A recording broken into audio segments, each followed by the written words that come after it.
लीजिए सुनिए आचार्य चतुर्सेन शास्त्री के लिखे उपन्यास बगुला के पंख का भाग 7 मेरी यानी समीर गोस्वामी की आवाज में। डॉक्टर खन्ना का मुशायरा बहुत शानदार रहा। दावत में प्रांतीय कांग्रेस के अध्यक्ष श्री राम मनोहर सेठी और दिल्ली म्यूनिसिपैलिटी के चेयरमैन श्री अग्रवाल भी आए थे। शिक्षा विभाग के डिप्टी मिनिस्टर श्री अत्रे और 3-4 एमपी भी थे। जुगनू ने अजब प्रभावशाली लहजे में तरन्नुम में गजलें पढ़ीं। सुनने वाले झूम झूम उठे। असल बात ये थी कि जुगनू ने इसकी तैयारी अच्छी तरह से की थी। उसे लखनऊ में अनेक मुशायरों में सम्मिलित होने के अवसर मिले थे। वहीं उसने तुकबंदियां करनी आरंभ कर दी थीं। उसकी कई गजलों को उसके लखनऊ के दोस्त और प्रसिद्ध शायर हसरत लखनवी ने एक प्रकार से पूरी की पूरी बदलकर उनमें जान ही डाल दी थी। वही गजलें उसने पढ़ीं और असल बात यह है कि इस मजलिस में नगर के प्रतिष्ठित कनरसिया तो कई थे, पर अच्छा कवि कोई न था। 2-3 साधारण शायर भी थे। इससे जुगनू की जोत जम गई। उसकी खूब प्रशंसा हुई। सबसे ज्यादा प्रसन्न हो रहे थे जोगेंद्र सिंह ग्रंथी।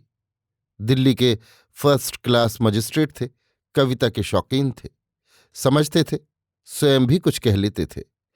इसी से वे सबसे आगे अपनी कविता ज्ञान का ढिंढोरा पीटने को सबसे ऊंची आवाज में वाह वाह कर रहे थे। मजिस्ट्रेट थे, भला कौन उनकी हास्यास्पद चेष्टा पर हंस सकता था। फिर इस मजलिस में ऐसा गुणी पारखी ही कौन बैठा था। बस जुगनू की धाक बंध गई। उसकी खूब वाहवाही हुई। मुशायरे के अंत में सबने तपाक से उससे हाथ मिलाए, अपने अपने घर आने के निमंत्रण दिए। डॉक्टर खन्ना ने भी उसकी खातिर तवाज़ा में कोई कोर कसर न रखी। जुगनू ने मुस्कुराकर सबका आदर साभार ग्रहण किया। अब दिल्ली के संभ्रांत नागरिकों में उसका परिचय ही नहीं, प्रवेश भी हो गया। सबसे ज्यादा उस पर रीझ उठी मिस शारदा, डॉक्टर खन्ना की पुत्री। वो हंसते हंसते आकर जुगनू के पास बैठ गई। अपनी ऑटोग्राफ कॉपी उसके आगे बढ़ाकर वो हंसती हुई उसकी ओर देखने लगी। जुगनू ने कभी किसी को ऑटोग्राफ नहीं दिया था। वो शारदा का कुछ भी अभिप्राय न समझ उस छोटी सी कॉपी को हाथ में लेकर उलट पलट कर देखने लगा। शारदा ने हंसते हुए कहा, ऑटोग्राफ दीजिए। हैं? कहकर जुगनू भी हंसने लगा। शारदा ने अपना पेन खोलकर उसके हाथ में दे दिया। ऑटोग्राफ का मतलब जुगनू नहीं समझता था। उसने कहा, क्या लिखूं? कुछ भी। उसने किसी तरह एक शेर लिख दिया। शारदा ने कहा, दस्तखत भी कीजिए। उसने दस्तखत कर दिए। मुंशी जगन प्रसाद। तारीख? जुगनू ने तारीख डालकर कॉपी उसके हाथ में दे दी। शारदा दौड़कर गई, एक बड़ी कॉपी उठा लाई। उसने कहा, पूरी गजल लिख दीजिए। जुगनू घबरा रहा था। वो वास्तव में शुद्ध नहीं लिख सकता था। इसी समय डॉक्टर खन्ना ने कहा, जा जा शारदा, इन्हें तंग न कर, देख खाना लगा कि नहीं। शारदा भीतर चली गई और तुरंत ही वापस आकर कहा, जी खाना लग गया, आइए। सब लोग उठकर भोजन पर बैठे। मजिस्ट्रेट जोगेंद्र सिंह ने जरा ऊंचे स्वर से कहा, यहां आइए मुंशी जी, मेरे पास बैठिए। यद्यपि जुगनू का संकोच बहुत कम हो गया था, पर फिर भी एक झिझक तो बाकी थी ही।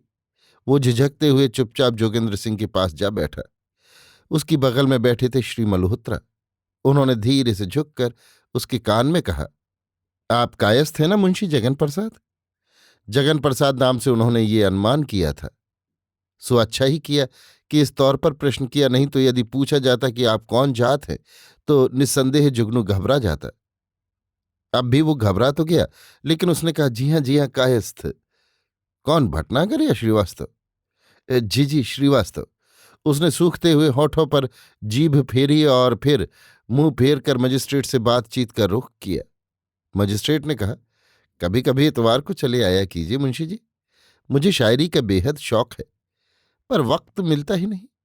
फिर भी जो तुकबंदी करता हूं आपको सुनाऊंगा। मैं अवश्य आऊंगा इसी इतवार को।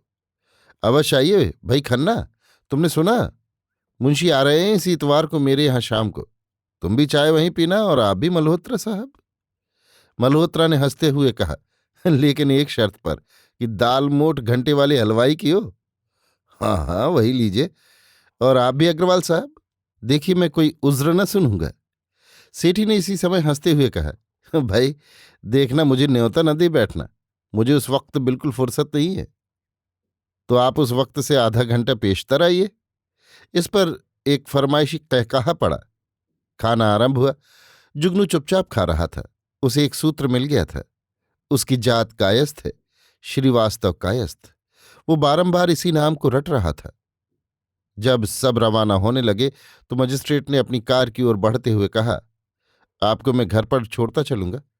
आप शोभाराम के मकान पर ही ठहरे हैं ना? जी हाँ, लेकिन। अमा लेकिन क्या? आओ ना। हाँ, आज शोभाराम नहीं आए, क्या बात है? तबीयत तो ठीक है उनकी? जी हाँ, लेकिन उन्हें एक जरूरी काम से कहीं जाना पड़ गया, इसी से ना आ सके। जुगनू आगे बढ़कर गाड़ी में आगे की सीट पर बैठ गया। जोगेंद्र सिंह ने स्वयं ड्राइवर के स्थान पर बैठकर गाड़ी स्टार्ट कर दी। अभी आप सुन रहे थे आचार्य चतुर्सेन शास्त्री के लिखे उपन्यास बगुला के पंख का भाग 7, मेरी यानी समीर गोस्वामी की आवाज में।